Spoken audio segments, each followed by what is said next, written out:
Coach, please, an opening statement. And, first off, congratulations to Wake Forest. A hard-fought game.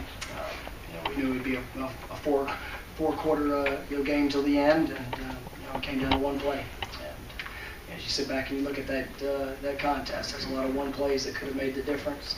I was proud of the way our guys competed, how they responded at the end. Faced a little bit of adversity throughout. Some guys that went down, some guys had to step up into new roles, but at the end of the day, just didn't do the things necessary to win that game. And so, heart goes out to our seniors. They did an incredible job. Over their time, really represented this program well. We wanted to finish with a victory here today, and it hurts every person in that locker room, every coach. But at the end of the day, it comes down to those detailed things, and that's something we're going to have to continue to improve on. There's an unbelievable foundation that's been built here, and we're excited about what the future holds. It hurts to have these experiences. We come up a little short. We have questions, and we also have student athletes: Brady White, Tony Pollard, and TJ Carter. Questions for Coach or the student athletes? Coach, kind of what happened in the second half in terms of the defensive adjustments either by Wake Forest or your offensive struggles, kind of what would you pin that on? Yeah, we didn't do a very good job of getting the run back established. Had too many negative plays. Kind of got behind the chains. Third down conversions weren't what we need them to be, and you kind of put us in some difficult situations. Wade was doing a good job of mixing up their fronts. We struggled with some of the things that they did up front, and then we had some missed opportunities. And when you're sitting there, playing in a game that's kind of back and forth like that, you got to capitalize on the opportunities that you get, and we did a very good job of that. Mike, the last 4 minutes of the game was kind of like a game in itself. Well, like a truncated version of a full game. Just what went into what was your job like in that 4 minute span? We just kept talking to our guys on the sideline, just continue to play. And we were struggling there at times in the third quarter, early in the fourth, getting things going offensively. But just continue to play the next play. I thought our guys responded. We were able to, once we hit a couple of big plays, the big catch with Sam Kraft kind of sparked the drive.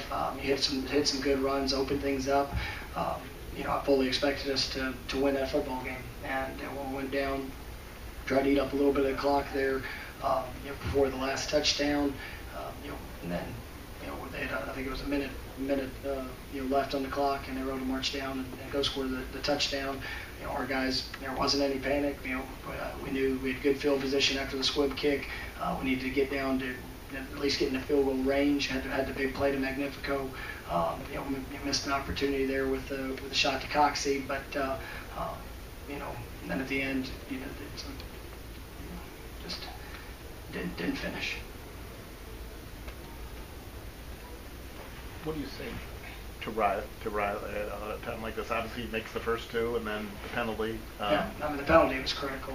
That's at the end of the day, you've got people are going to move, they're going to shift. Can't have those things that show up. And you talk about little details. That's kind of a big one. Riley, like I said, hit the first two. But at the end of the day, we just got to maximize the opportunities that we get. We got to be more disciplined. And that's something that we're going to have to continue to improve on. Mike, two decisions. I just wanted to hear what you had to say about them. Going for two after the touchdown, and then also that last before the field goal, the going run and taking a shot, and then deciding to set up for the field goal and the tie. Just take me through your thinking with those two decisions. They're going for two. We want to make it a 6-point game. Force them. If they did happen to score, I think we'd still have a chance to keep a tie game if we were able to block the extra point. Then there at the end, we tried to hit them. We hit the big play. We had multiple timeouts.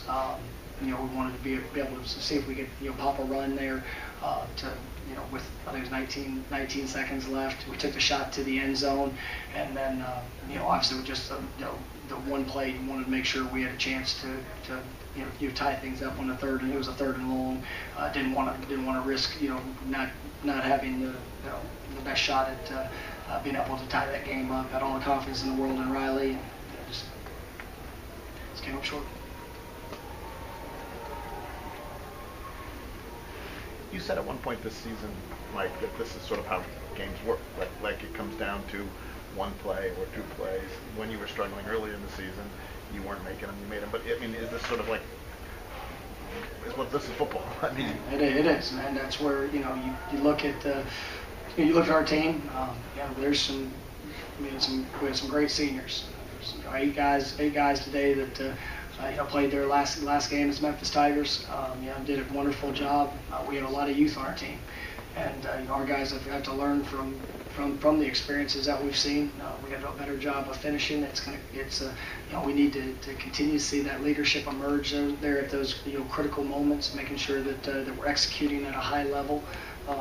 But I can tell you, I'm excited about the guys that we have. I'm excited about what the future holds. We've been able to recruit at a really high level. There's going to be guys that it's going to be a new team next year, and it's one that we've got to grow as a program. I'm really proud of the things our guys have accomplished, the things that they showed throughout the year to get to the point to be an 8-win football team, to be back-to-back West Division champions. There's a lot of things that we can look back on and celebrate. It's tough when you come up short in a game like this, and I think you look, 3 or 4 of our losses have come down to this, one possession, one play there at the end. So we gotta continue to grow from that. Brady, during that last scoring drive you guys had, what changed for you guys? Were you able how you guys were able to just click on offense in that last few drives? I think we just executed the way we know how to. We were able to reestablish the run game. Our O-line did a really good job, coming off the ball and creating some lanes for PT and TP. And then they obviously ran the ball really well. So we were just taking what the defense gave us, and then we're able to punch it in. Wish I could have given Cox a better chance on the 2-point. And then the last drive had a big play to Joey, and then obviously had the run, and then the shot to Cox and the set up the field goal. So I think we just went out and executed the way we did. So. TJ, what were you guys able to accomplish defensively after halftime, and then what do you think broke down on that last scoring drive that they had? Well, the main thing, we went in, made adjustments. I feel like it came down to who wanted it more in the second half. I mean, I feel like the coaches always put us in a great position to make plays. It's just up to the players to make the plays. And, the last scoring drive, coach made the call, and we didn't play the coverage like we needed to, and we gave up 2 big plays, including myself. So, that's it. Any final questions for coach or student athletes? How will you remember this year, Brady? How will you remember this year? This is personally a great learning year. It's tough when you fall short like this at the end, but like Coach said, there were a lot of positives that we had. So I'm very blessed to be a part of this team and to have played with the players on this team and become part of this brotherhood here in Memphis. And looking forward to this next off season, the years to come. But I thought could have done more, obviously, but definitely some good things along the way. But a learning experience for sure. Tony, it feels like a really long time ago now, but you tied the NCAA record for kickoff return touchdowns. How good did that feel, given kind of what you've gone through this year with teams not kicking to you and not being able to break one until today? It was a great feeling, just a blessing, that God allowed me to do this on this big stage. And all week, Coach did a good job of drawing it up and how they would come down and how the blocks would work out. And it just happened the way we drew it up, and that's what happened. All right, if there's no additional questions, thank you, Coach. Yes.